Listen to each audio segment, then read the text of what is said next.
Chotila highway પર કનૈયા ચોકડી પાસે બે ટ્રક વચ્ચે અકસ્માત સર્જાતા એક વ્યક્તિ ઈજાગ્રસ્ત થયો। અકસ્માત બાદ હાઈવે પર મગફળીના બોરા ઢોળાઈ જતા ટ્રાફિક જામની સ્થિતિ સર્જાઈ હતી।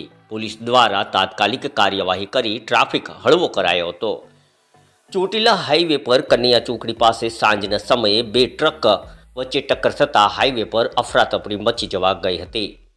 અકસ્માતમાં એક વ્યક્તિ ઈજાગ્રસ્ત થયો હતો, જેને 108 એમ્બ્યુલન્સ મારફતે તાત્કાલિક સારવાર માટે હોસ્પિટલે ખસેડવામાં આવ્યો હતો। અકસ્માત સર્જાતા ટ્રકમાં ભરેલી મગફળીના બોરા રોડ ઉપર ઢોળાઈ ગયા હતા, જેને કારણે હાઈવે પર મગફળીના ઢગલાઓ જોવા મળ્યા હતા। મગફળીના ઢગલાને કારણે વાહન વ્યવહાર થંભી ગયો હતો। પોલીસને જાણ થતાં જ તાત્કાલિક ઘટના સ્થળે પહોંચી ટ્રાફિક ક્લિયર કરવાની કામગીરી હાથ ધરી હતી। થોડા સમય પછી ટ્રાફિક હળવો થતાં વાહન વ્યવહાર રાબેતા મુજબ શરૂ કરવામાં આવેલ। આ બાબતે સ્થાનિક લોકોએ મામલેદાર ઓફિસ નજીક આ ચોકડી પર સ્પીડ બમ્પ બનાવવાની વર્ષોથી માંગ કરી રહી છે, જેથી વાહન ચાલકોની ગતિ નિયંત્રિત અને અકસ્માતો અટકાવી શકાય। ચોટીલા હાઈવે પર વારંવાર થતા અકસ્માતોને ધ્યાનમાં લઈ તંત્ર દ્વારા યોગ્ય પગલાં લેવામાં આવે તેવી ફરી લોકમાંગ ઉઠવા પામી છે।